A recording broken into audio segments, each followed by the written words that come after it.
Hey everyone, welcome back to episode 2 of the HD podcast. Today we have 4 people. We have myself, Chicken Eater 3, our guest Donut, Frost, and Shiny.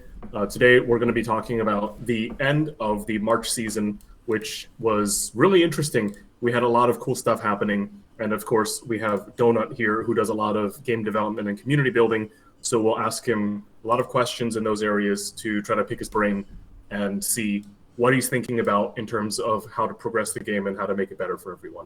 So, because Donut didn't introduce himself and it's the first time here, can you please give us maybe an intro? What's your background playing HD, and how has it been for you over the years? Thanks for allowing me to go first. Really nice to be here on the first podcast. A little bit nervous, to be perfectly honest. But just happy to be here. The background of me is, I started pretty much, I think, in the same time Frost did, when the game was advertised on Amazon Gaming Zone, which was in the late 90s, 1999, early 2000s, and pretty much signed up several accounts back then. And then at some point, the game obviously went to pay to play, and I kind of dropped out then and returned later in, I think, 2002, 2003. Frost is one of the people I've known the longest, actually. I remember having really good conversations with him on Amazon back in the days about all kinds of stuff. I think I really picked it up in pretty much Gen 4, and then created Illuminati in Wiltshire Season 2. So that's already 2006. It's a big jump. And I've been playing on Donut ever since. And, I think that's the name I'm most known on. Cool. So you obviously have a very long history playing this game. Can you tell us an interesting story about HD? Perhaps one older story and one recent one. I think an interesting story I can share is that I used to be in contact with the original owner of the game, which his name was Aaron, the creator. Yep. And around 2004, 2005, he needed new icons for the game.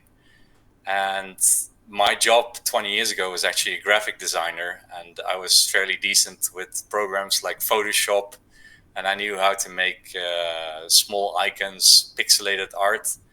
So I actually designed quite a few of the icons that we're still using today, and he rewarded me with some stuff like a board add-on and a gold pack worth $10. And I was super happy with that kind of stuff. And a lot of those icons, like the goblets and stuff that we're using as of today, are the ones that I created back then. So that's an old story. For a new story, I think a new story which would be interesting is... let me think of something that's interesting. I'd say the fact that we've grown to the same amount of members right now that we had, I'd say, almost 10 years ago. So right now we are looking at like a top 100 again. And I know there is some multis in there and stuff, which is fine.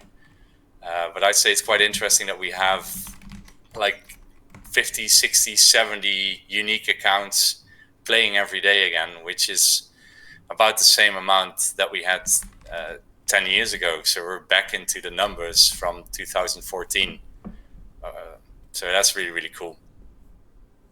Awesome. So one interesting thing is we have 3 alliances represented in this here podcast. We have Chicken, we have Illuminati, and we have Knights of the Round. So could you guys maybe give us a rundown of what it feels like to be in your alliance? Maybe let's start with the Illuminati guys first, because there's 2 of you.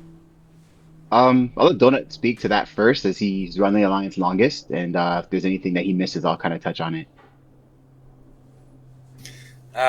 It's actually a cool question. Thank you for asking this, Chicken. The reason I created Illuminati was in Wiltshire Season 2 as a response to 15 Reasons to Die. because the leader of that was General Erko, and he beat me in Wiltshire Season 1 on the last final day by misleading me. And I was so pissed off. I was like, you know what? I'm going to start my own alliance, and I'm going to get everyone, all my friends, into this alliance. And the least I can do is, beat you in Wiltshire Season 2 and getting ranked first with Illuminati. So this season, Illuminati was born in Wiltshire Season 2, and Illuminati did rank first. And yeah, Frost and a lot of other people were part of that. And I'm still proud of that as of today. It was a cool and fun season. I was an Illuminati because I wasn't good enough to get into 15 Reasons to Die. So I think I helped. Maybe. That's wild, man, because you're a hell of a player now. But I think from my perspective, Donut, Roy is someone who I've always had a lot of respect for. We go way back in the game, and I've been on several different alliances against him, but we always had our talks one-on-one, and that friendship was always there. And it was just naturally when I joined back in January, it was only right that I started there because we had that relationship. He had been working tirelessly to get me to come back to play. And so to answer sort of the root of the question and what it's like in Illuminati, I sort of look at it as we're a bunch of vets who know what we're doing for the most part. And so, we're pretty active and we chat, but the majority of the people on that team, like the Zeratols, myself, Donut, like we don't necessarily need to sit there and talk about like minutia. It's more so like, what can we do different? So it's really just an established veteran team that knows what they're doing. Gotcha. And Shiny, what's it like to be in KOTR?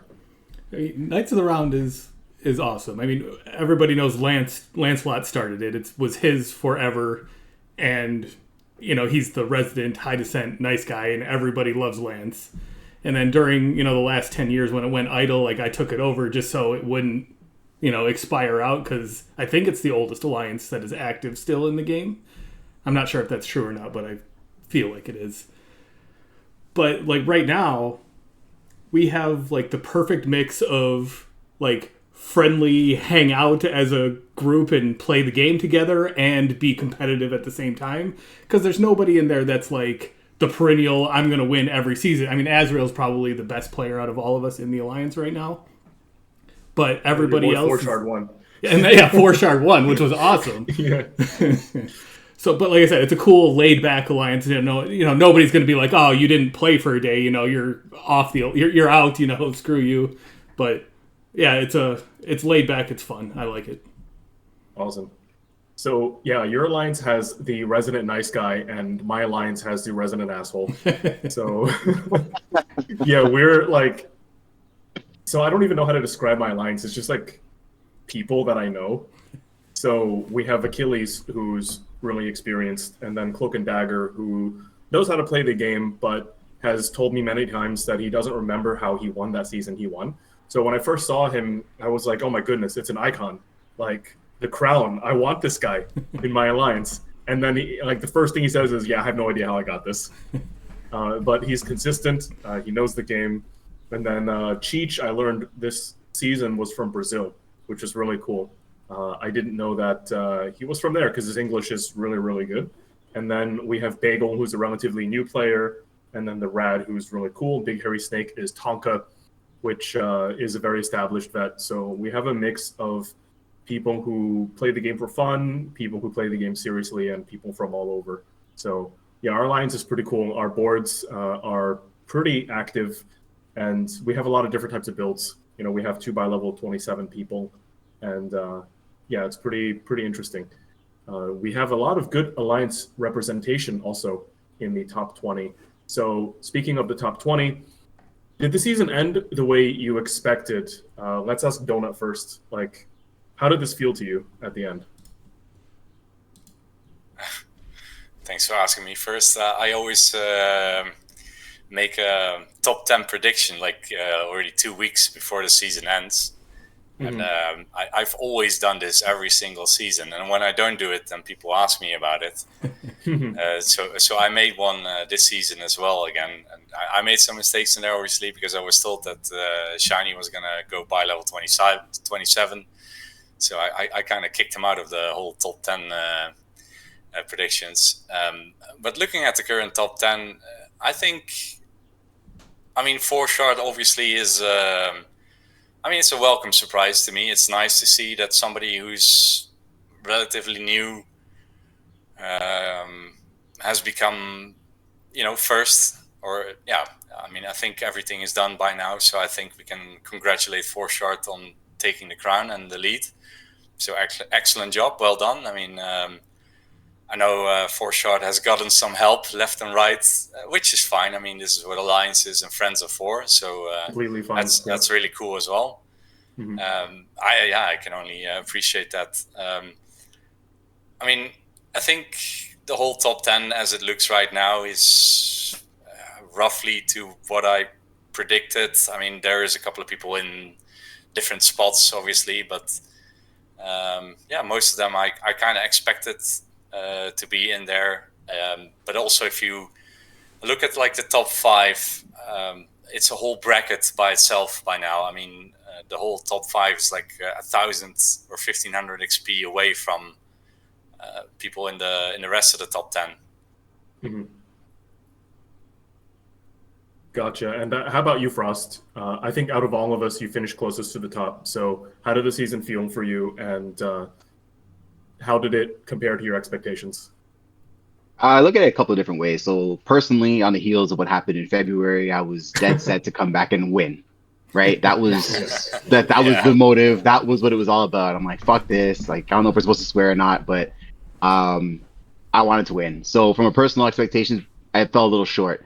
But in terms of the other names that are present, I think it's more or less what I expected. I thought back to, in preparation for today, our last podcast, and I think we had talked about top 5 predictions, and I had said I had Phil taking it with Forshard second, myself third, Shiny and Crush of Demons as my sort of sleeper. And I was really impressed by Crush of Demons' play. I know he kind of faltered a bit on the last day, but he had a really good showing. And I think, we'll get into this more as we continue the pod, but in terms of the composition of the top 10, when we look at builds, when we look at buy level, that's maybe a little bit different. I maybe expected a little more buy level 27, but as we saw, buy level 27 was not super effective. So it's an answer, but a non-answer. I think some of the names I'm familiar with, personal expectations, not where I wanted, and I would like to see more of the mounted do better and the buy level 27s do better. Gotcha. And for Shiny, you were in the lead for a really long time this season, and then the progress kind of stalled out. How did the end of the season feel for you? It was expected. I didn't expect to stay in first and win the season. I did expect having the more mercenaries and going with the all-mounted assault to work a little bit better than it went for the people last season, because we all saw basically exactly the same thing that happened to me this season happened to Bagel last season, where they had just you reach that 28 sword, and then it's a really long way to the next sword, and you're not winning battles in that period there. And even once you're at that next sword, there's nothing you can do about it. So it went about as expected. I didn't expect to fall to, I think I'm in 14th right now. I really thought I'd be able to hold on to the top 5, but I lost my first battle this week, and then I think I lost 11 or 12 this week. I was attacking down to game placement 50 to start my attacks today, so it was a rough finish, but that's just the way. You saw Donut and Achilles both do the exact same build I did. They just did it better. So I was the worst one to do the all-mount. My build is different to Achilles, very different. Yeah, I think you guys have different melee compositions. But no, but also our mounted are entirely different. Like Achilles started investing into speed and hit points. All my mounts are still 400 HP. I've allocated to hit points once on my mounted, and that's something I said last season as well. I was happy to get the additional merc slots, so you could have extra mounts, and I called them purebreds last season. I think this is how mounted are best. If you want to beat defensive setups, you don't really need all that much speed or hit points. So you want to focus on one build that you're attacking, and like the mounted versus mounted battles, then you want to focus on speed and hit points. But if you want to beat the defensive guys, you need like accuracy and damage. But then the question arises: do you really need 5-6 mounted for that? Gotcha. Yeah, so my season was a complete train wreck. I had some unlucky fights, and then I kind of mentally checked out. But looking back, that's probably not the right attitude. I was just having a lot of other stuff happen at the same time, so my brain just went like, I don't know where it went. But it's a lesson this season that a lot of really random stuff happens to anybody. And it can happen to you today, and it can happen to the next guy tomorrow. So just keep playing on, and don't worry about the numbers mid-season, because anything can happen at any point. I see that Frost out-earned Forshard by 400 points. So something wrong must have happened with Forshard's attacks. But there is a lot of margin to actually play against the opposing players in the last week. And I think the player that won this season took advantage of the margins in a much smarter way. So, yeah, this season was pretty disappointing.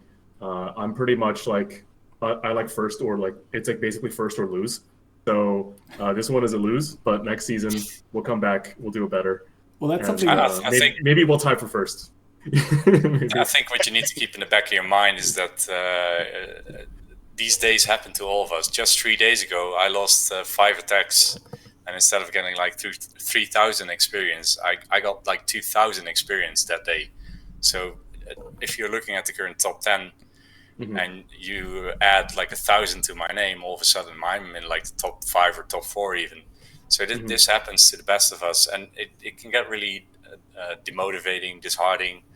But you pick it up the next day. You're like, why did I lose? Like, all of a sudden you're losing to targets that you were beating with relative ease the day before. But I think we all get lazy and we start clicking on our registry attacks, but you really need to spy those targets every single day, and then realize if you can beat them again the day after. And especially with the setup that I'm running and the setup that Shiny's running, for example, I call it the mounted Russian roulette every single day, because for a week straight I was farming Zeratul and I was beating him every single day, and then all of a sudden I lose to him. And for 2 or 3 weeks straight I was kicking Kurnus' ass, who's like rank 40, who has literally 2 defensive cavaliers, and then Derek lost to him and I pretty much called him an idiot, and then the day after I lose to him myself, and I'm like, what the hell?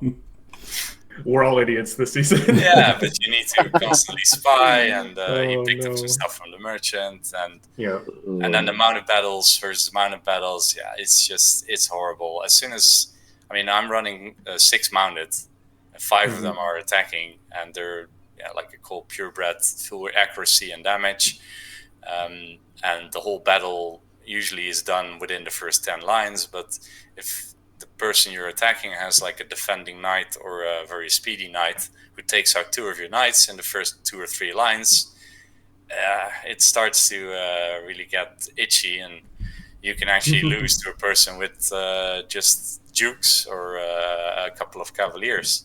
So mounted versus mounted is really a Russian roulette. Yeah, it's very coin flippy, and I'm really bad at building mounts. So let's take a deeper dive into the top 20, and let's look at some builds. I think the best way to kind of subdivide these is to just classify the builds. So we have one that is a lean by level 20 build, and there are 2 variants of the lean by level 20 build. There's the one with the 2 frontline mercs, and then one with 1 frontline merc. Yeah. And so an example of a 2 frontline merc is Forshard, where he ran the Berserker and Executioner with 1 archer and 1 knight. And then a lot of players played the 1 frontline merc Executioner, like Crush of Demons, 2 Dark Forever, and then we got, I believe Cheech also played that as well. So that is kind of what Zeratul did last season, where you have just one guy guarding your front door, and typically it's one damage archer, one crit archer, but you can diversify your archers. And then we have the 6 Merc build, where Frost and I inadvertently built the same thing. We each thought we were like geniuses or something, but then it just ended up being the same thing. And then, yeah, it's really interesting. Oh, Azrael is also 2 frontline lean, so he has the Executioner and the Berserker. I think that's slightly more natural of a build, because I think the scariest thing about last season is you could only get 1 frontline Merc if you play 3 Mercs. And then if you're crit, you're over. So having that second guy in the front line really helps protect you against unfortunate accidents. So for the rest of the bi-level 20 players, there is 2 types of players. There's the Mount, and then the weird Mad Scientist build that Frost likes to call it. So the weird Mad Scientist build is kind of like Cloak and Dagger. I think the Cloak and Dagger and I suppose Charity and Charna fall into that, and also Marduk. So Marduk's build is so weird. I think he actually killed Forshard on a defensive today. Yes, he did.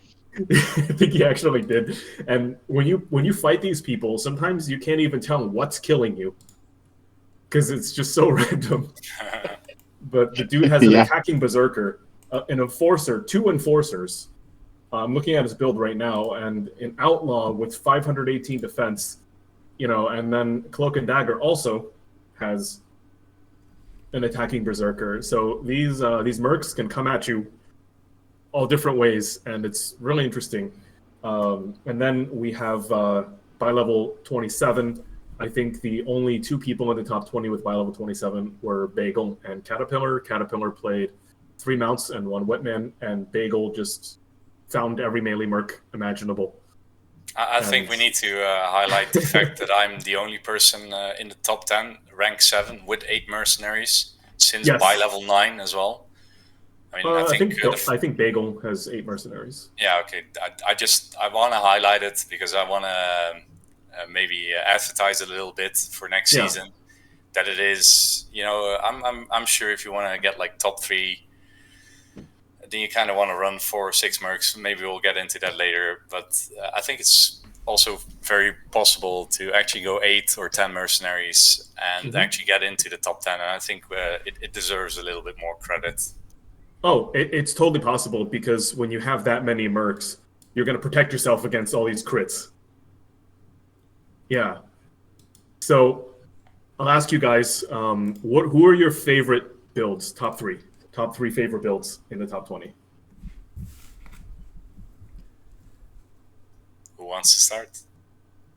I can start. Yeah. Let's do it. So Mad Scientist Marduk is one of my favorite setups, just because of how random it is. And I think I had said this in like a video I recorded. I said he's gonna sting somebody. He's gonna get somebody with one of these things. And he got Forshard today, and he actually almost got me. I was like about 300 HP to like being in the same boat. I just like it. Me as well.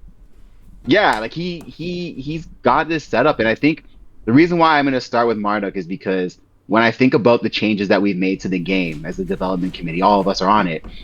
We wanted to introduce more creativity into the game. We wanted people to like build things that were different and have it be viable, and maybe not to win, but to like have a good solid placement, to have fun playing the game. And I think Marduk was very successful doing that, regardless of where they placed. I will go in terms of the second favorite setup. I did also like what Forshard did. I was very close to doing the same thing. I had it all planned out. I had my setup done since by level 9, 4 Mercs, and I was like, hold on a minute. I think if I add 2 extra bows, I think that's going to be the wrinkle that sets me apart from everybody else. I'm going to do it. I'm going to run it. One allocation, right? Pardon me? It's just 1 allocation for those 2 extra bows, so... Exactly, right? And so I did that, and when I talk about my own season later, like I can get into it more, but as I read through the battle logs, I really was not happy with the return. I would say perhaps maybe 1 in every 10 battles, the secondary bow or tertiary bow was breaking the wall or contributing damage. When you really, really read the logs, the 1 archer was enough. So Azrael, we debated this in the DMs for quite a bit. I think you were right on that one. And so that 4 shard setup is another one that I like to point out. And then I also really like what Donut did. And I'm not just saying that because he's right there, but or my alliance leader. But I really did like, again, the expression of creativity. One of my complaints when I first came back after a 7-year hiatus was, why the fuck does the same setup win every single time? And yes, the same setup, I guess, did win, but Donut proved that by going with that many mounts, that it is viable. And I think it does deserve a certain level of credit. Say, listen, you don't have to build this triangle setup all the time. You can do something that's more creative, and place well. So there's a lot of really good setups. I really did enjoy playing this season, but those would be the three for me that I like to like put spotlight on. Yep. And how about you, Shiny? What do you think of these setups? I mean, we've been calling it the everything bagel, but Bagel's everything setup was really cool, and it was this close to squeaking into the top 10 there. I think Donut's gonna push her out, but that was probably fun to play. And then, like, I frosted everything about 4 shard that I like. I like that. I like the 1 salary point instead of the 2 extra mercenaries. I think that really helped him basically carry through these last few days here. And then, I mean, I'm not gonna do the mounts again. I did not have fun playing the mounts, and I'm not like I mean I did the same thing Donut did of what we can call them purebred, but I don't have any speed or any HP on them. But they just were not fun to play. You lack accuracy. Yeah, you're really low in accuracy.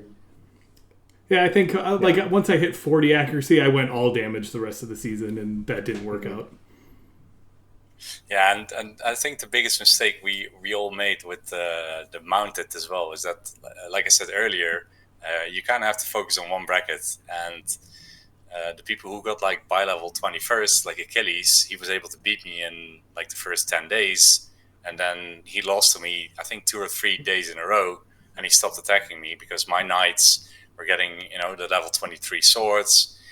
And he had like 4 knights versus my 6 knights. And I find this as well right now, like you had as well, Shiny, the same problems.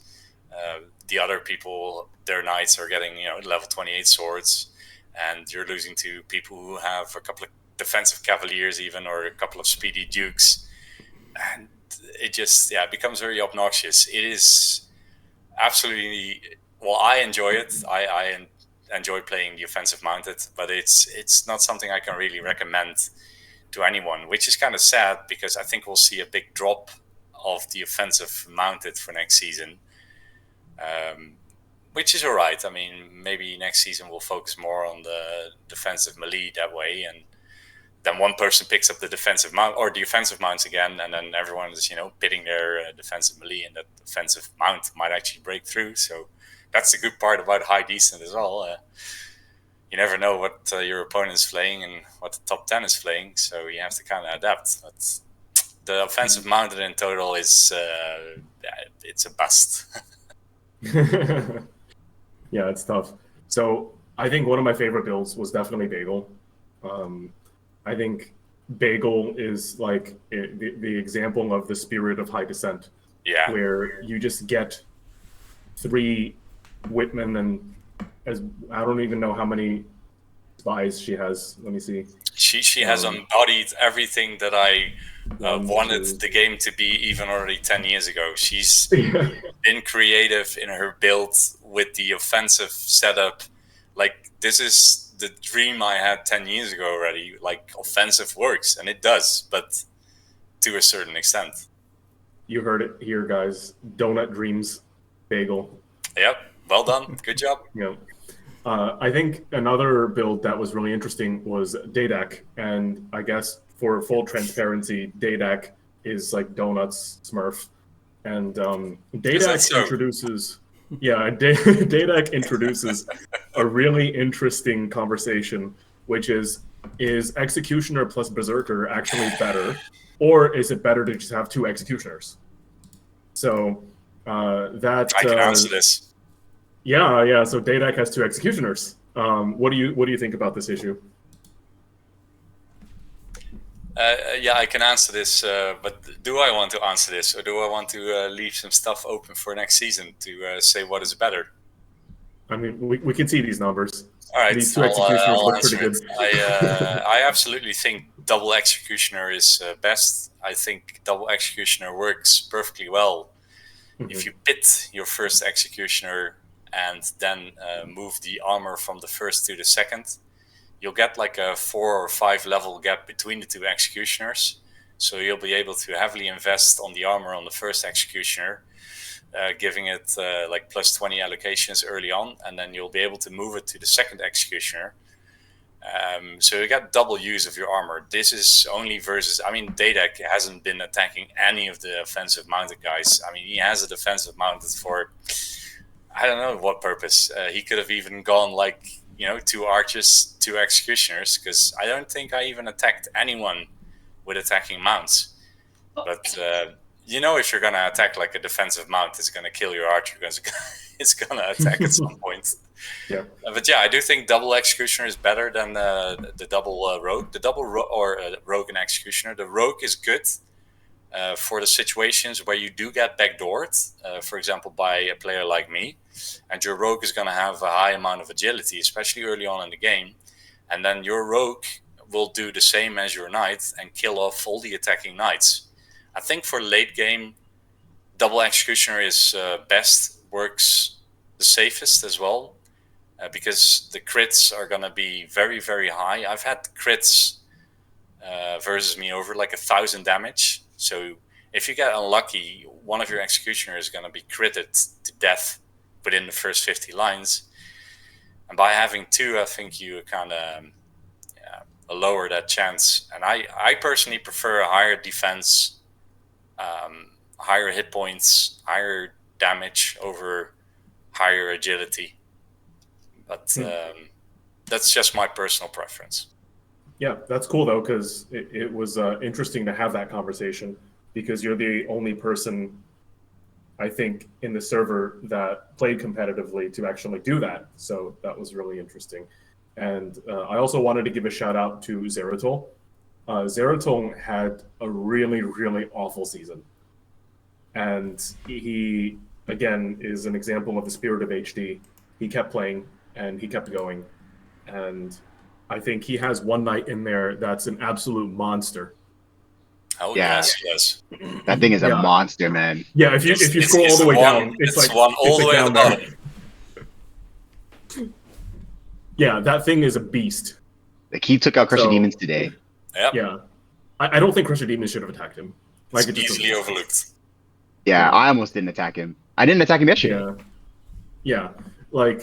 Yeah, props to him. Like, the season wasn't great. We all know he's a really good player, but he stuck with it, and I think that is definitely deserving of attention, because that's what HD needs: consistent players that take losses really, really well. And that's what makes an HD player really good. So this season is going to be over in about 7.5 hours. In 7.5 hours, it's going to be the April season. What predictions do you have for the season, and what do you think is going to happen? I guess let's lead with Donut. Predictions for current season or next season? For the next season, yeah. What are you thinking is going to happen? I think next season, a lot of people are going to go with. I think buy level 20 is going to be the end buy level for next season, because next season is going to be shorter than current season. Like this season was 31 days. Next season is going to be 30 days, so 1 day less, and that actually does mean a lot. I think people learned from this season that offensive mounted are really good to level with up until like by level 9 or by level 14. But as soon as by level 9, you can actually start digging in. I think bi-level rushing will be very popular. So people will get to bi-level 9 as quick as possible with 9 attacks. And I think, like I said, bi-level 20 will be the end bi-level. I think people will go for 4 mercenaries instead of 6. I do think 6 mercenaries will work as well, though, because it's just only 1 allocation. I think it's wise to allocate 1 to Celery early on, because Celery is actually really, really good. And I think it's going to be like 2 defensive melee, 1 defensive knight, 1 archer. but I'm not gonna single out the setups with 6 mercs. I mean, we've not seen a setup with like 3 defensive melees. If a lot of people are gonna go, defensive, and we have no offensive mounted, why not go like 3 defensive melee? 2 executioners and 1 rogue. 4 executioners. Or 4 go wild. I mean, double that's data. That's a lot of health to go through. That's awesome. And what do you think, Shiny? What predictions do you have for the month of April? Well, the most surprising thing about this season versus the last season is just how, like, last season was so tight and clean that it came down to 1 critical hit, or basically 2 critical hits, that really decided the season. Where this season, the last week, was just madness. Like, the amount of losses in the top 5 in this last week was, I mean, I don't think it's ever been like that before. So that, like at the beginning of the season, I couldn't believe that you and Frost both went 6 mercenaries, because you guys are both known for that very tight, very clean, very efficient type of setup. So going 6 was a surprise to me. And I don't know if you guys plan on doing that again next season, because Forshard was, pulled it out with the 4 mercenaries. So I think that Forshard's going to set that example and maybe drive another, that top to go for the 4 mercenary setup again. Gotcha. And Mr. Frost, what are your thoughts? I think HD is very much a copycat kind of game. I mean, we joke about it, you and I, but when I came back and had that disastrous January season and I saw what you did, I literally just copied it for February, and it almost worked. I think Forshard is sort of proven that the 4 mercenary setup can get it done. I think we will see people try and do that. But there are always those people who want to be different. And I don't think that's going to change. I do think we're going to still continue. Yes, they're one of them. But I think you're going to continue to see people express their creativity in different ways with a lot of anti-meta setups. They might not be in the top part of the top 20, but they are going to factor into things late next season when we're doing our attacks. Like we saw, Marduk almost cost 4 shard this season, for example. And I do think we'll see a lot of that. In terms of winning setup, I do see that 4 mercenary setup, unless there's some sort of crazy change that the development team comes up with, that will be, I think, what is most prevalent. Depending on the changes that happen to buy level 27, I think if they are made and advertised in a timely manner, that we will see some more buy level 27 as well. And yeah. And I think we'll see some new faces in the top 10 too. Yeah, for sure. So I think the biggest black box of HD right now is it worth going 100% lean? So I don't think anybody was actually 100% lean. Forshard had a salary point. So there's still some wiggle room to get that 1 attack like 20 days into the season, 1 day early. So I guess the question hasn't quite been answered yet. Like, can you win this season just going as lean as possible? I think the salary point is really, really helpful. Like, you never worry about gold. You're always just juicing up your mercs. But maybe it's possible to go super, super, super lean. And I just wonder what that feels like to play on a daily basis for 30 days. I think that is a super interesting question. That lean build, like going a minimal amount of mercenaries and max amount of attacks, and that is like min maxing that lean build. I really like that. I think that point of salary is almost required, 95% sure. And I think the interesting part is that when do you grab it? Do you grab it after buy level 2? Do you grab it after buy level 5, after 9, after 14?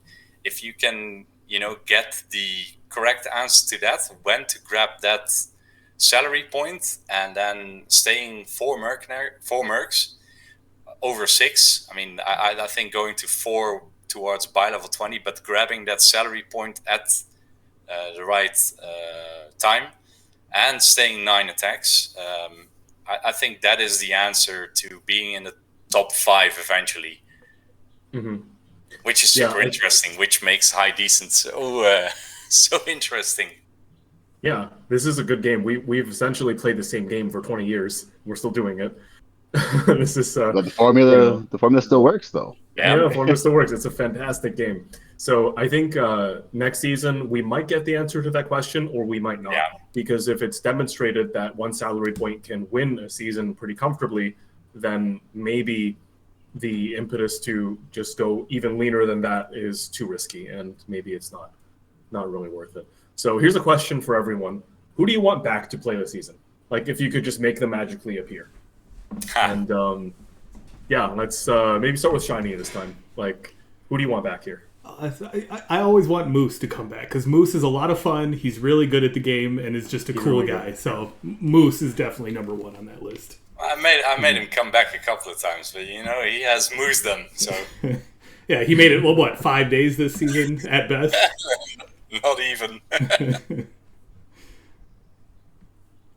All right, and yeah, for Frost, who would you like back in this game?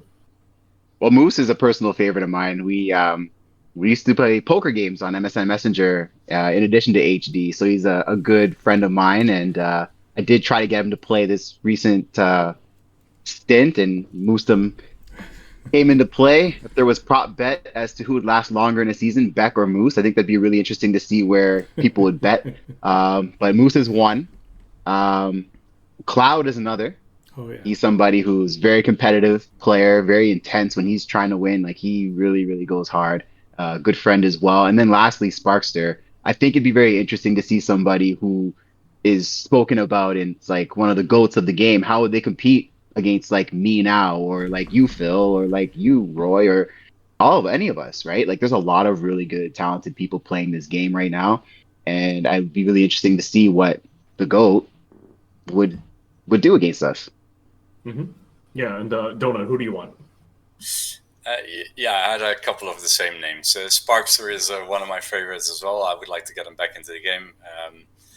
Cloud as well. Mano, I've actually been trying to get a hold of him, but sadly no success. And I think third is a name that I haven't seen for a long time, which is just one of my all-time favorite players, which is Ahaneon. Mm-hmm. I would love to get him back into the game because the thing is, we're all doing the same thing right now, and Ahaneon is a kind of player that is going to look at everything and he's just going to be like, well, I can do something entirely different and it's going to work and he's going to kick all of our asses with it. And then we're like, oh, we need to rethink everything. Like that Dungeon Guard season? Oh, yeah. That's awesome. He's done so many wild things in the past that just that's given me so many respect for him as a player. But in general, he was also just a nice guy, and he was active, talkative. I think he was from like South America or something as well, and I don't think he's been active for like the last 10 years anyway. So. Yeah, for me, definitely, I want Jib to not give up.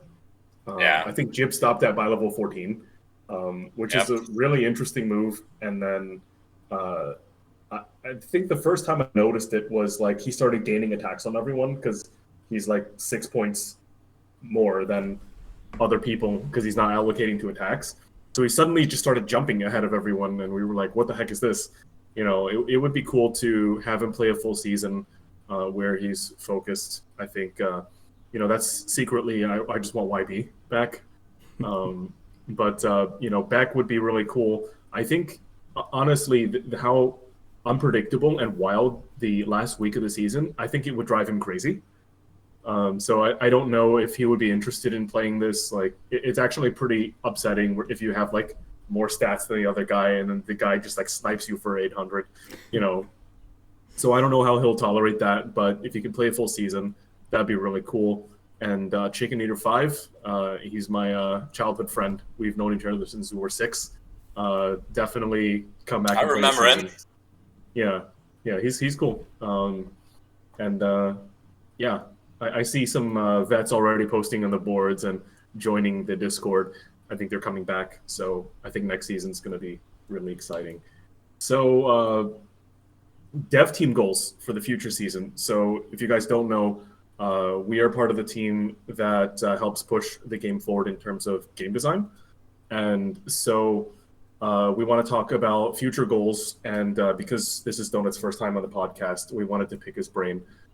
So for Donut, what is your philosophy as a game designer? What's your style like? And what are your short-term and long-term goals for this game? That's a lot of questions. Yeah.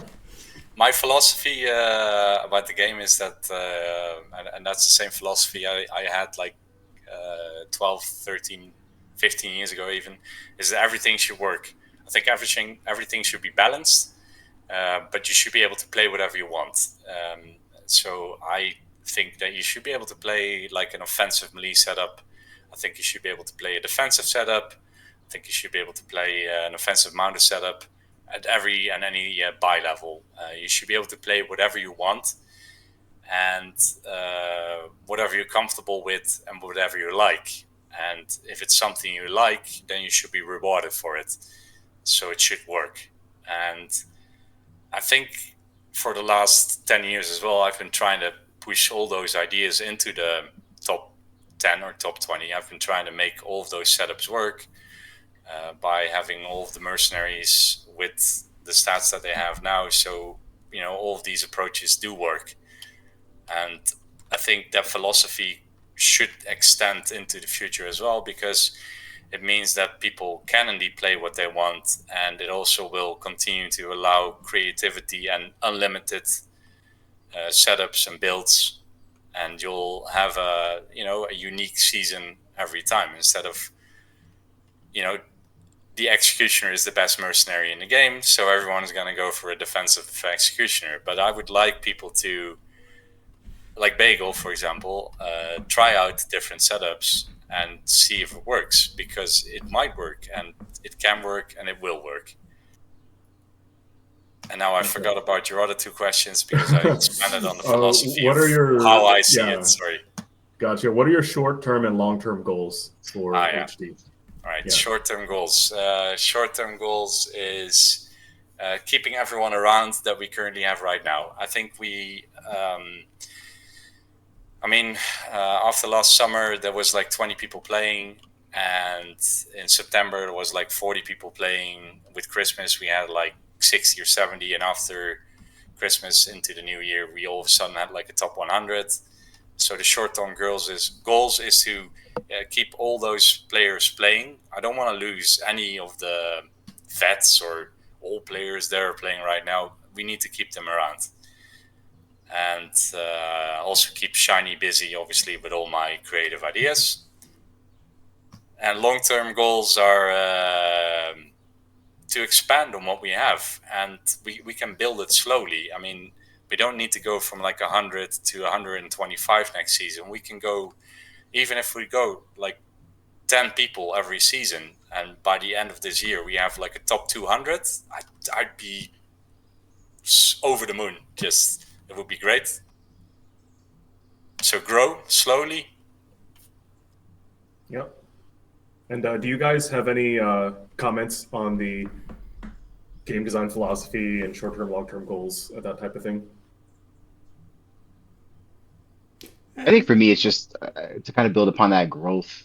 I think that's really where my area of expertise is best suited on the development side.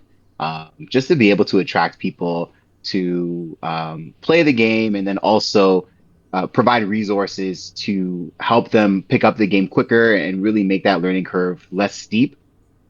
And not to toot our own horn here, but Forshard, the person who's won this season, is a great example of somebody who, I was DMing him a while back, and he's like, yeah, I watched you and Chicken Eater fight for last season, and I saw what he did, and then I watched some of your videos and learned even more, and then I'm in this alliance, and everyone's like helping me out and working together. And I think him winning the season is so great because it shows that is HD. That's the spirit of the game. That is HD right exactly. there. Right? That's what we all used to do 20 years ago. Go on MSN Messenger, compare our stats, buy each other, work together, and share resources with one another. And like, if we could get more people like that, not just to get people in, but to get quality players who are going to have great ideas and really push the game forward. That's really what I want to do. I'm not as good as you guys when it comes to, hey, this armor should have this much or the growth rate should be that. But I work in sales and advertising, and I've built some of these resources like the help section and stuff like that. And I think that's where I want to focus on. How can we get more people playing? How can we keep them more engaged? People on Discord who look like they're floundering around. Can one of us, experienced players, come in, grab them. Hey, what's your setup like? How are you losing your battles? That's the kind of stuff I want for the future of HD from like what I want to bring to the table. Sure. And how about you, Shiny? What are your thoughts on this? I mean, they both covered it pretty well. I mean, for the most part, like, Donuts had a good handle on the mercenaries for the last 10 years. I mean, I think I pretty much put in, he came up with these changes, and I stuck him into the game every time for the last 10 years. Like, I had a little bit of pushback this season on the 27. I keep talking about the changes he wants to make for next season, and I just keep saying double it, because 27 should be more fun. That's really, I mean, for the short term, I want to make 27 the most fun that people have playing the game on Wiltshire. Mm-hmm. So, I mean, they're not going to win. Gotcha. I mean, Bagel had the best setup in the game pretty much for the last how many days now, and finished 11th place. And I'm sure she had fun doing that, but everybody else that is at 27, I know, struggled hard, especially those Baron. Anybody with the all Baron setup just did not have fun.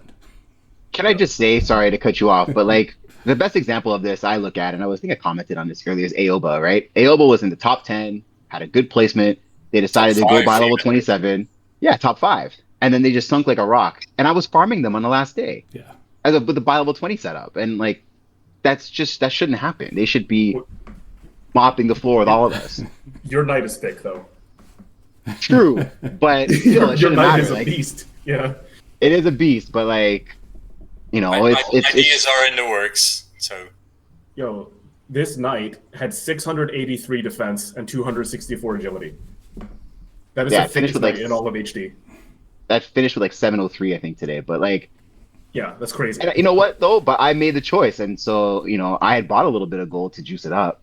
And that's a decision that I made, right? But the decision was 7. Oh, I don't care. I'll admit it. It supports the game. But 7 allocation points, and you're still getting farmed. Like that's gotta stop. Yeah, it's a little depressing. So for me, I think my biggest philosophy as a game designer is that the game should not be solvable. So we should not have the same setup win season after season after season. Yeah. Unless it's played perfectly, which it almost never played perfectly. And so if we play 10 more seasons of this iteration of HD and we see maybe 3 or 4 different builds winning the season, then I think it's dynamic enough where you don't just tunnel vision and like lock in and autopilot your HD game, which happened in the previous iteration. So I think this one gives you way more areas to expand your creativity, which is really good. I think this change to HD is one of the best that's ever made. And for short term, definitely want to make 27 more comfortable. I definitely think by level 27 players should be entitled to wall mercs, because having a triangle setup at 27 is something that can't exist right now. It's really bad. But that's the most effective way to play a powerful setup with fewer mercs. So the bigger problem with 27 is not only are you behind those 7 points, but you don't even want to get more mercs because you're already behind. So if you got more mercs, you'd be like double behind, and it becomes mathematically impossible to win anything. So allowing a person to play 4 mercs, maybe Bagel would have been like, top 10, maybe 6 or 7, if she had those extra slots that went into attacks, and those attacks kind of snowballed into points. Yep. So, yeah, definitely thinking about that. And we definitely want to fix the swordsman. I think swordsmen kind of suck. But the swordsman is one of like the quintessential, medieval characters in 12th century medieval times. Like you have a swordsman. So we need to figure out what its identity is and how it works. And we really want to make a person feel when they buy a swordsman like, damn, this guy has a sword. So I think they're hella popular as well. So I mean, Yeah, guards yeah, are yeah. one of the most purchased mercs in the game for new Yeah, players. beginners love guards. Always go for the guard, you know? Yeah, beginners love guards. So yeah, just to make certain mercs develop more of an identity, I think would be really, really cool. So let's move on to next season changes. We got a few already in the works that you'll see next season. Number one is the dual equip bug for Knifeman. There are a lot of weird things happening with Knifeman in the armory. Sometimes it doesn't show you that you've already purchased the thing. The weapons, sometimes when you allocate, it doesn't give the weapons the stats, so you can't see exactly what your final stats are before allocating. So we're going to try to fix those. And one thing going kind of in the backs of our minds is a damage scaling versus defense scaling. So as everyone knows, defense scales much better than damage because armor grows incrementally level to level, whereas weapons, you have to power spike, and enhancing armor is a lot easier than enhancing a weapon because you're doing it 5 pieces instead of just one way. Exactly. So should we make weapon enhancements easier and more accessible, or armor enhancements more expensive? Let's start with Donut here. Oh, wow. You're asking me something that I've never actually thought about. I'd say everything is balanced currently into these exact numbers. So all the defensive numbers, the agility numbers, the accuracy, and the damage has been balanced into matching these numbers equally. And I can talk from experience because I've been looking at especially the knights or the mounted in general. I mean, I nerfed the base defense and the agility growth rates on the mounted, increased the accuracy on the mounted. I didn't touch the base damage on the mounted because, you know, that works both ways for defensive and the offensive. I think it's a good question that you ask, actually. I think we should keep everything as it is, because I think if we start changing things like that, making the damage easier accessible, you're also going to dip into the damage on the arrows for the archers, which is fine as it is. So yeah, this poses a difficult topic. I'd rather change the growth rates than change any of the armor allocations costs as they are right now, especially with the increased salary. Okay. Yeah, this is a purely hypothetical question. Yeah, it's not like we're gonna, but it's you know, press the majorly button good now. one. Yeah. And Frost, what do you have to say on this topic? I'm not as well versed as you guys are on this, so I put that out as a caveat. But I do want to talk about a couple key points in this season where we saw damage spike. So when we look at the attacking mounted, they spiked at level 28, and it's actually, like, now that the numbers have all been done, this probably cost me the season. I saw these high damage knights, and I was going after these guys left and right, just killing them. And there was one day where I didn't. I was like, shit, like, what is going on? Like, their damage is way higher. I'm gonna have to, like, spend so much gold to, like, do this. And so I attacked low, I missed ranking, didn't allocate an attack, and I lost. But it's just one night as well. But, pardon me? It was just one night as well at that level 28 bracket. But there was that day, there was a few of you that were really difficult. And so what I'm wondering is, even if I hadn't bought gold, I was going to still catch up. And I haven't looked at this, but the damage increase from level 28 to level 33, for example, where does that stack up in terms of damage gained versus the armor from going from same levels? So the armor for 28, I know for the armor for 29, I think off the top of my head is plus 12, I believe. And like, so if we're doing that, is it equal? I'm not sure. Maybe we could do more to make these things. Sorry? I can respond to this. It's actually quite bad. It starts with the level 18 sword already. The level 18 sword, the 23 and the 28 and the 33, they all only have a plus 50 damage spike.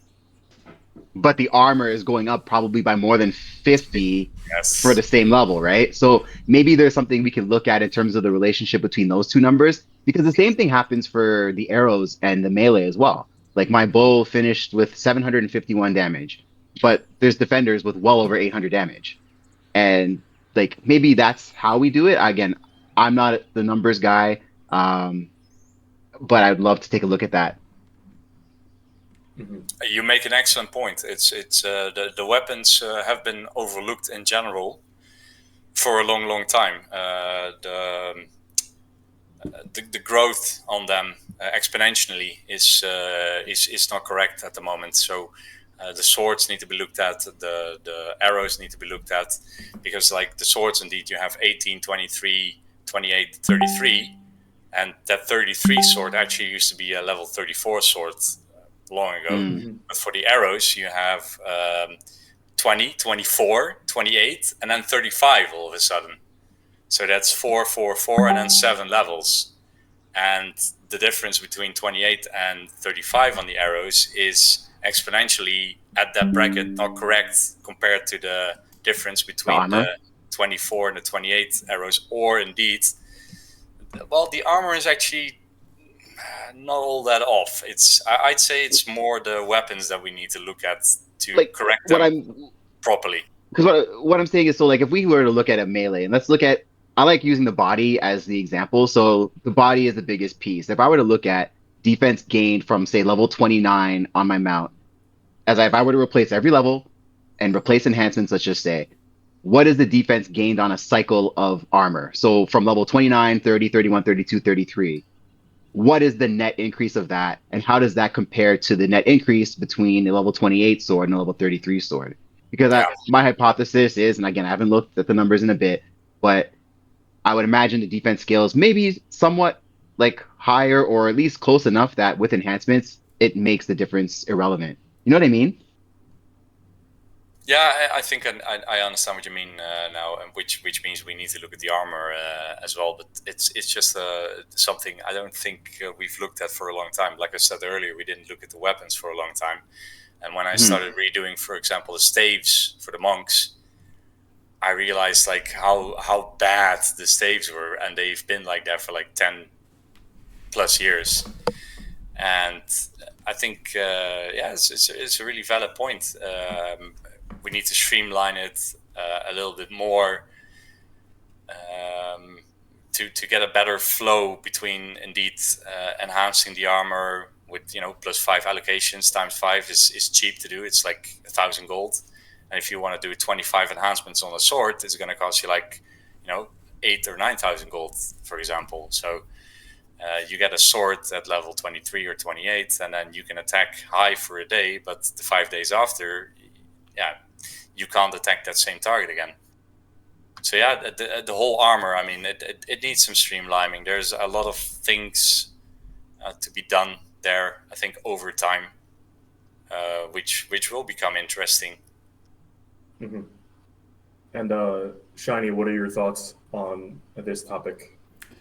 I didn't put any critical thought into it when I typed that question out, because I've been thinking about it just, because we know that the damage and the defense scale is off like that because we wait so hard for those peaks for damage. And I really like Frost's idea of looking at, like, so if, all things equal, if you got a 28 versus a 28 defender, then where are you then? So, like, maybe the 28 offensive merc has the advantage there, and at 29, do they lose? When does that advantage cut off? Because you should be rewarded for being 28 and reaching that, and then if you get 2 levels out of that, maybe it is how we want it to be right now. You should be like, oh my gosh, this guy has a 28 sword today. Maybe I shouldn't attack him today. Like, it's something that you have to balance and weigh when you're deciding your target. So, maybe it's working out as intended. So, yeah, I think the biggest problem with the scaling is it makes the last week of the end game completely miserable, because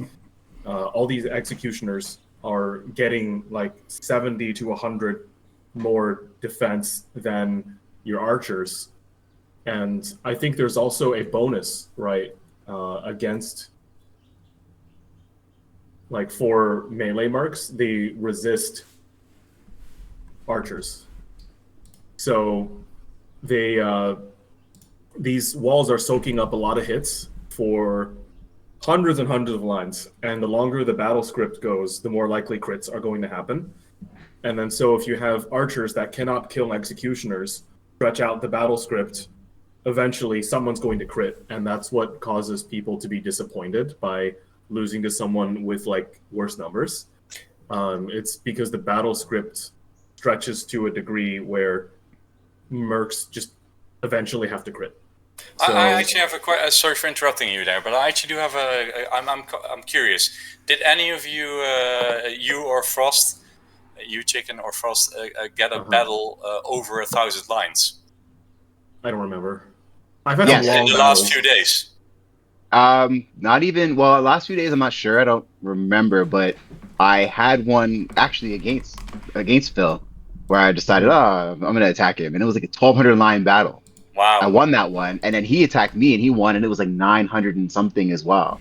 But that was because we Okay. have like 6 bows just like spamming arrows, just like pew, pew, everyone's missing everything. It was so funny reading the script. But I don't yeah. see these because I'm running the offensive mounted setup, so I'm having like 200, 300, 400 lines at most. I was just wondering if you guys actually had battles over. I think if if you extend this season by a couple of more days, then those lines will just, because what Phil was saying or Chicken Eater was saying is those executioners are getting really, really beefy, and can your archers still hit them, or are you just waiting for crits to happen? Can we I extend it think by we're one at the day? stage. Yeah, I think we're already Just one? past that point. April Fools. No, but I think like 7 days before the end of the season, we've already reached that point where you're just fishing for a crit. Yeah. So I think that's because defense scales more rapidly than damage, but there are multiple ways to address that. It doesn't have to be an enhancements issue. Could be a weapons issue, could be an armor issue, could be anything. Just a note for the players out there, if the season's 30 days, the last week of it will be one where people are running some pretty godly executioners. So we just have to, think about that. So we have some donut merc change proposal here. This is the second time I'm reading this. I kind of took a glance at it. So I'll just read the 4 lines of proposals, and maybe we can just have a casual talk about it, see where it goes. Okay, so number 1, decrease base speed for rogue and axe classes. So I think that will make it easier for these mercs to become walls, and that might solve the by level 27 issue where they can actually be walls and not just completely die for the first 2 weeks.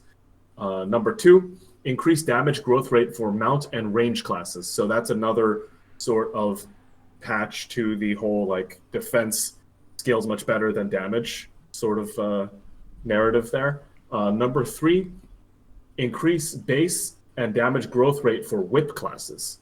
So that's a Whipman buff. Whipman is good against Axemen, so that's going to hopefully shake it up a little bit and maybe get people to question whether or not they should get 2 Axemen. And then number 4, increase HP damage defense and decrease speed for sword class. So this is a kind of like a rework of the swordsman. So that is the 4 things that Donut proposed. Make rogues and axes slower, make mount and range more damaging, make whip stronger, and rework the sword class. How do you guys feel about that? Maybe let's do Donut last so that we can all react to his stuff. So yeah, Shiny, what do you think about this? I think it all sounds pretty good. I was on the fence this last week because we've been talking about should by level 27 have a wall or not. Like, do they have to switch to that full hybrid, or do they have to come up with something completely different? And I think I've been convinced. Chicken Eater's been back and forth talking to me about it, and he now believes and has got me convinced that 27 does deserve a wall. And so I like the idea of decrease. Like most of the speed decreases, I don't think I've showed anybody Donut what you sent me, but the speed decreases were the later bi levels, not so much at the beginning. There were a couple like -1 in the first couple bi levels, but. So by level 27 was basically what by level 20 speed is now, so you'd be able to get them down relatively easily. I mean, it'll still be a challenge at that point in the game, so I like that. And then right now, you can't buy a swordsman in the game. You just can't do it. If you do it, then you just have a useless mercenary. So I love any increase to the swords and the whips just like that. So I remember Bagel bought a swordsman, and then we talked her out of it, and it was like so effective that she just sold it. It was like level 8. She sold it Yeah. and bought I another saw Whitman. that. We just like disappeared the Merc. Oh, Yeah, it was not that good. Frost, what do you think about these four proposals? I think they're good for the most part. I really want to focus on points 1, 3, and 4. Mhm. Again, for point 2, the power scaling, and I think we really need to really examine the relationship between weapons and armor, like I said in the last segment. But Yeah. I think especially points 3 and 4 could really work well together if we're able to make whips uh, um, a useful foil to the executioner, and we're able to make swordsmen, which are strong against whips, more viable. Perhaps we can kill two birds. You know what I mean? With like, well, with two stones, I guess. But it would introduce two new classes of melee, and so points 3 and 4 in particular interest me. Making whips again a really good foil for executioners, and then making swords, viable. I might run an executioner and a blade dancer or whatever it is next season. Yo, here's a wild question. What if we made rogues good against axemen? Interesting. So attacking rogues would be able to attack axemen better, and defensive rogues would be able to counter axemen for Counter. more damage. Yeah, what do you think of that?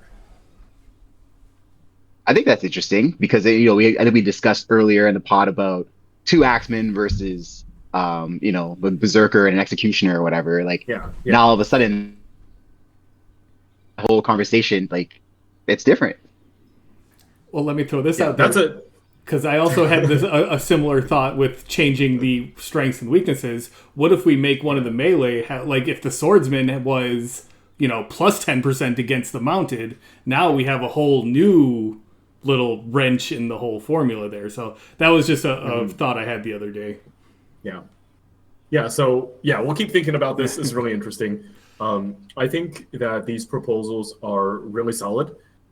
Because they actually address a lot of the problems that we discussed for the first, I guess, hour of this podcast. Giving by level 27 users walls would be great. I think we also have to follow through with the mounts so that they can have a mount wall. Because right now it's impossible to raise a Baron against the defensive knight because it'll just constantly die. So giving by level 27 a mount wall will allow it to build a triangle. It's just a slightly stronger triangle that comes at the cost of 7 points. And I think that trade-off should be accessible to people if they want to choose it. Definitely point 2 is a very serious point. We don't want damage to go over the top. So we have to figure out how to properly balance it. But I think that's going in the right direction. I think damage should be more accessible to people, especially if they play well and they level their merc. They should be able to have some control over their damage where they're not feeling like they're constantly being outclassed by axemen. Base and damage growth rate for whip class, that's fantastic. I think we should think about what the whipman actually is in terms of like its identity. So we determined that the rogue is really agile. So we should think like, what is a whipman? What does it do? And how does it feel to be a whipman? How does it feel to attack axemen, all that stuff? Because right now, whipmen are kind of weird hybrid walls.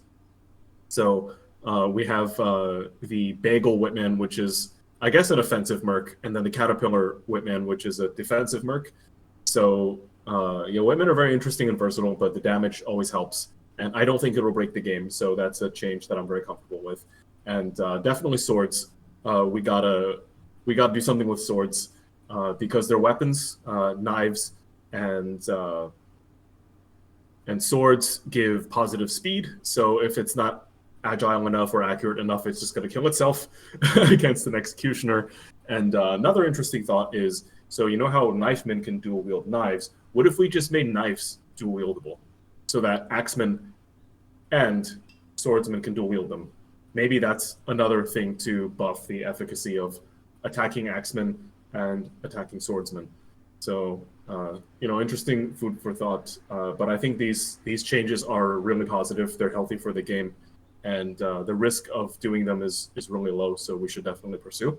Ask the other development team members and ask the community. And I really do think we should ask the community how comfortable playing the last week of the season was, because I'm sure people are kind of salty about dying to people that they expect to win. Or maybe I'm just a salty loser and I'm the only one. So we'll find out. We should ask around. So another topic is alliances. Before you carry on, do I get to respond on the changes I am implied? Yeah. Okay, you're the guy who made the changes. All right. What does the guy say? I'll keep it short. There were 4 things, right? Yeah, 4 things. I'll keep it short as promised. The reason I changed the base speed on the bi-level 27 mercs is, as it already has been implied, indeed, I think it should be very possible to build a triangle or defensive setup, even at bi-level 27. By lowering the base speed on the bi-level 27 mercs, I need to lower the base speed on everything else a bit as well, so that just makes it easier for the rest. I think what was the second one? Damage on archers and knights. Damage on archers. I increased the damage on the archers mostly on bi-level 0, 2, and 5, and then slightly on bi-level 20 and 27. It comes down to like a 10% buff on the bi-level 20 and 27 archers, and I don't need to explain that when we already went into the 850 defense executioners versus 750 archers. They were going to be like 775 instead. This third one was whips. Was whips damage. The whips basically.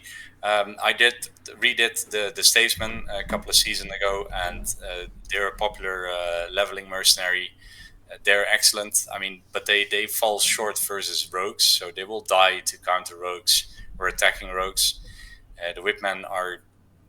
I mean, I increased the damage on the weapons of the Whipmen equally to the staves, but they lack damage overall.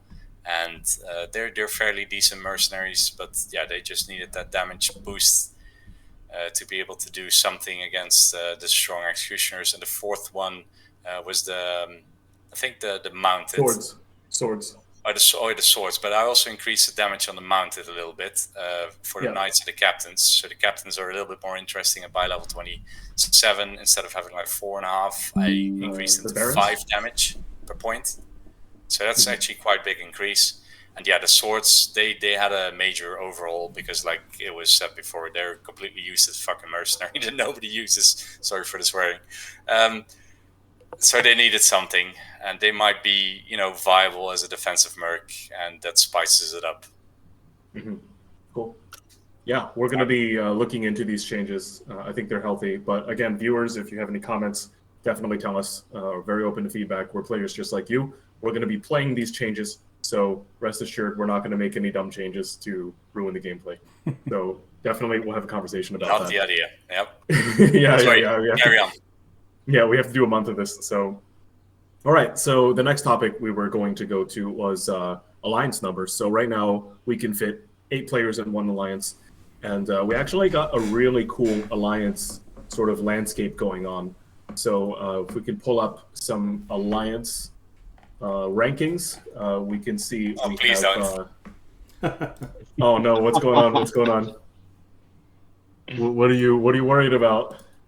All right, so we're not number 1, that's why. Okay. All right. So, the whoever's solution watching this video can skip to the next 10 minutes. The solution is for you guys to join my alliance, then you can be number 1 too.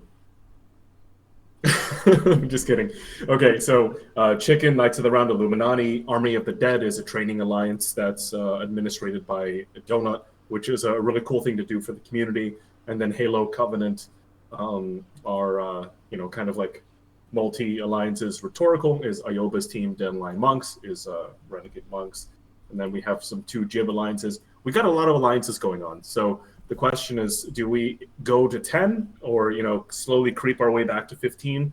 Or do we keep them small and get more people to make more alliances so that we have more fights? What are your thoughts on this, Shiny? Yeah, I've always... This one's hard for me because I love the smaller alliances. I've had to be pulled by you and Donut to make them bigger the last 3 or 4 seasons. We've increased it a little bit each time. But I think I underestimated just how much time it takes to run an alliance and to make sure the battle's done every day and manage the players and make sure everybody's playing. And just not everybody wants to run their own alliance. So I get that. But I like this. Like 10 is a good number for an alliance. That's why I threw that out there. but I like the smaller alliances right now because, like we said at the beginning, Knights of the Round is a very tight knit and perfect sized community for us right now. We're having a good time, and Yeah. I don't know. I can be convinced either way. I prefer the smaller for no other reason than it's what it is right now. And Frost, what do you have to say on this?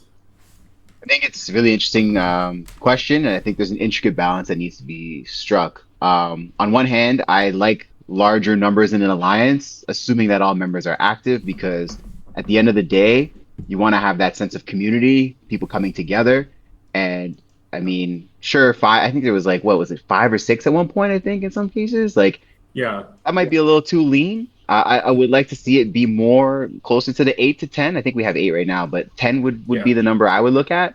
Again, enough so that it's able to provide a cushion for, say, a new player that we've brought in. We can provide them with teammates who are active and different perspectives and points of view, but also not have it be the roster of people this long, so that there are more alliances, that it is more dynamic. And so I think, it is an intricate balance, but 8 to 10, probably closer to 10 if I had to pick a number, would be what I would look at. Got it. And Donut, you run multiple alliances. What are your thoughts on this? What are your opinions?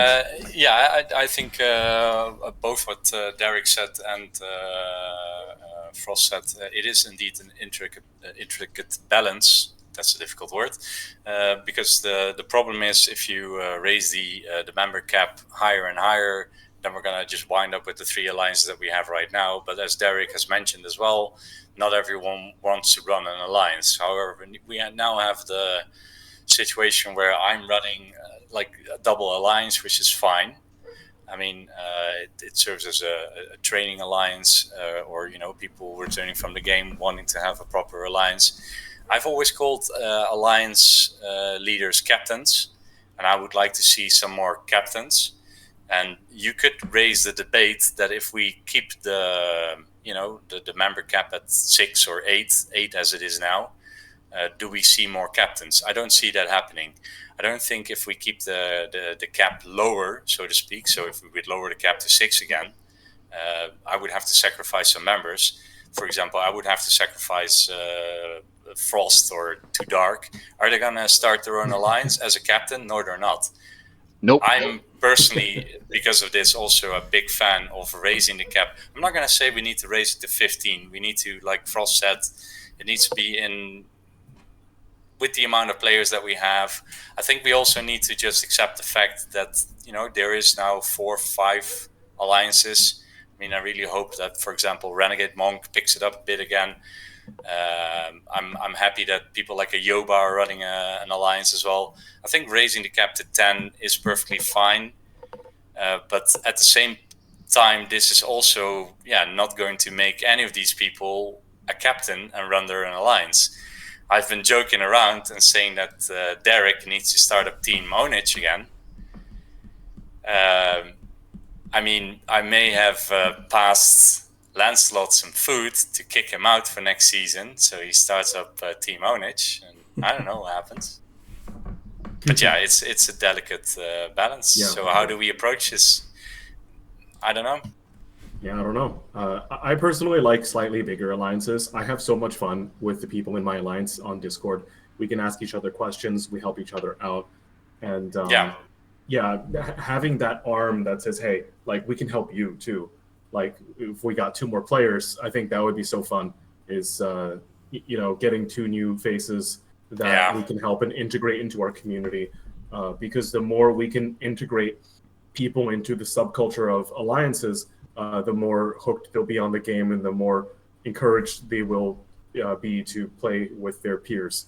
And definitely, I think it takes a special type of person to actually run an alliance actively. It takes a lot of effort.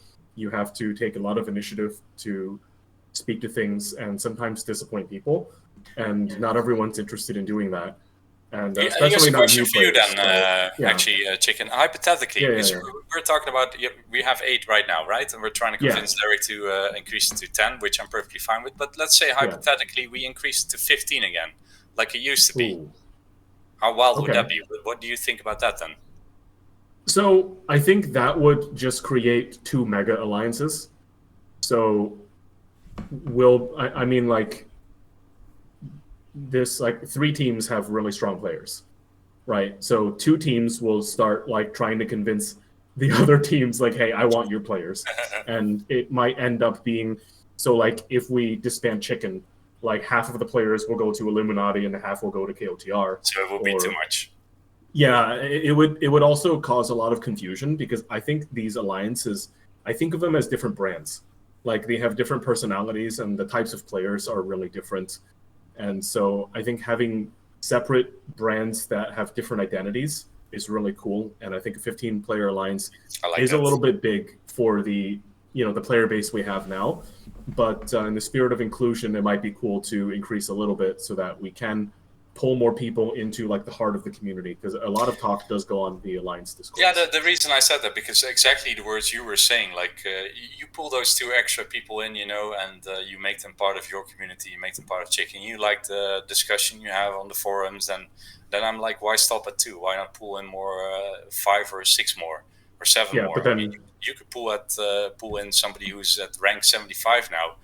I already have a good example of this with a certain alliance I've created, and that person is already actually active on the discussion boards and sending me messages as well. So I'm thinking, like, why not go a little bit larger? But let's go for 10. I didn't even know this was a topic. I thought we were gonna stick to 8. So I'm happy if we can go to 10 for next season. I mean, I'll explain Let's do why that. I'm against going to 15 for the same thing Phil said, because we don't want 2 or 3 super alliances that everybody is in, because that kind of detracts from the whole community aspect that we're trying to build here. And so if you go straight to 15, then everybody's in the same one, and then it's it becomes like the old boys club where it's like, oh, these people have been, because there's a competitive aspect to the alliances. So we can't say, okay, we're going to go to 15, but your last 5 spots have to be new player training positions, because, like, why would, we're trying to win that alliance flag at the end of the season at the same time as build a community. So it's not fair to, ask Phil to, hey, why don't you drop somebody who's nobility rank 30 for somebody who's 6 and is just learning the game. Like, that's not the job of the alliance owners to do. And that's where we've had the so hot in training, and we were talking about bounty hunters this week too, just those alliances specifically for growing new players. Yeah, that would. we have some disappointing news for you, Shiny, because of your results currently in Night of the Round. Lancelot has decided to kick you out for next season, so I'm really sorry, man. Oh no. Well, hopefully Ngibby logs in today, because he didn't play yesterday and he hasn't played yet today, and he's that 1 point that we need to pass Chicken right now. Oh, you guys are in the top 2 there. Yeah, I didn't see myself there because I was like rank, I don't know. I'm not even looking at this. I can't. Yeah, my biggest problem is Construct left, and so I got Big Hairy Snake. Yeah, you did. But you picked up well. I love Big Hairy Snake. It's like on brand with Mystic Caterpillar. Like, they're like, Caterpillar, Snake. They're all caps. Like, the branding is there, but he's level 28 because he started the season late. It's not his fault, but yeah, I think that's a hole in our team. Otherwise, we're all really active, and to get 2 new faces that we can interact with and call family would be really, really cool. So, yeah, definitely something to think about. I don't think it's going to impact the game negatively too much, and yeah, I really don't think so. All right, so this is the last section of the podcast. It's called Ask HD. So we got some questions, 3 questions in the chat for episode 2. We're going to answer all of them. I think 2 of them are pretty straightforward. One is like very open-ended. So I'll save the open-ended one for last. The first one is by Josher, who I believe is a newer player. He asks, yo, when you sell something on the merchant, does it appear for others right away, or is there a delay? The answer is there is a delay between 0 and 72 hours, correct? That is correct. Yes. Yeah. I just picked up one of Cloak and Dagger's knights instantly. Oh, fantastic. Yeah. So, yeah. So I can confirm it's between instant and 72 hours. Yes. So that's what it's set to. So definitely, if you camp for the merchant, bring enough food for 3 days, because that's how long it takes. Then the second question is by our friend Cheech. He asks, criticals are getting more frequent and decisive in battles, and we're getting closer to the end of the season. Are there any factors that affect them other than accuracy versus agility? Who'd like to take a crack at this one? Sure, I can talk a little bit about it. I think we kind of covered some of these points already in the podcast earlier, but as we see defense scale much higher than damage does, we're having longer scripts. And one of the things that was introduced into the script was the likelihood of more critical hits the further into the script that you get. So with more defense, less damage, longer scripts, we don't want stalemates. I mean, one of the worst things in HD is a stalemate. I'm sorry, I don't know, like, that's one of my least favorite things, man. And I had one last season and it pissed me off. I was so mad, but dudes just stop fighting and they're like, yeah, I guess it's a draw. Yeah, like, all right, let's go. I'm gonna go back home. Let me carry my arrow home, and no, right? There's got to be a winner. There's got to be a loser, and so I think that's part of it. I was also I was comparing my stats a little bit to what I had last season, and it's funny. We actually ran a lot more agility on our mercs last season. We still had the crits, but it's interesting to even see from season to season how we do play differently. Like if you were to screenshot all your stats right now and play the exact same setup next season, it's going to look different. Like I had 190 agility on my executioner last season. I've got 157 this season, and it's still pretty good. Yeah, absolutely. And so I think that also, that also kind of factors into it. So to answer the question, yeah, I think length of battle is a big part of it. Gotcha. Yeah, and for me, I think when he's asking other than accuracy and agility, I think speed is a very big factor in this, because speed creates lines. Lines stretch the battle script, and if you have a merc that is very fast and very accurate, it's just going to get more critty as the battle goes on. So speed is definitely a factor, and then defense. I think crit damage bypasses defense a little bit or a lot. So defense does matter, but it's not as heavily weighted, and you can crit for some pretty obscene amounts of damage. I guess that's the definition of a critical hit. Donut, do you have any comments on this question? No. Carry on. No, you're good? Awesome. All right, so here's the last question, and it's by our friend Lancelot. This is a very open-ended question. So it is this. What did you learn most this season? And let's start with Donut. What did you learn most playing in the Munch of Marth?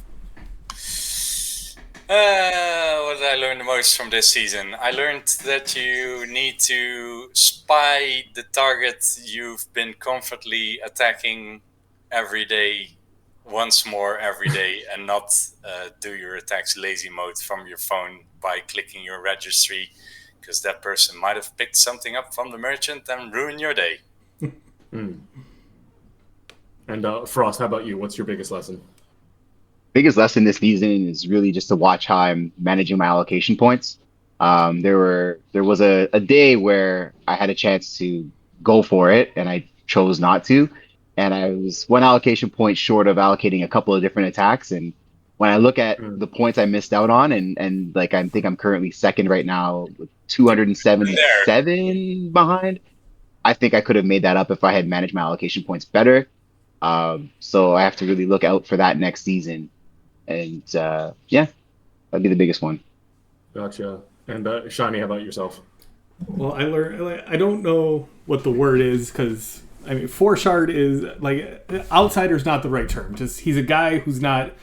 I mean, like, you two have been, the best players in the game for the last few seasons, and so it's good to see that somebody can win the season. Like, you don't have to be a seasoned player that has been playing, 12 months in a row and learn these things and know the battle script inside and out and know every single tiny little detail and win the season. So I think it's really cool that somebody else, I'm like, I hate to say it to your guys' face, but it's really good that somebody else won the game. Yeah. I'll say that myself. Sure. I think Forshard winning is great for the game. Right. Like, it's great for the game. Yeah.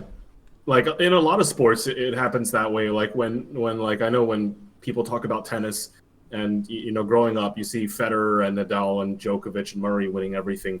You're just like, why do I even want to play tennis? Like these guys are just going to roll me, And so, not saying like I'm Federer and Frost is Nadal or anything, but like, to have diversity in the game's sort of group of like smartest players is really, really healthy for the game. And it's also healthy for the competitors because they know that in order to win, they need to be smarter.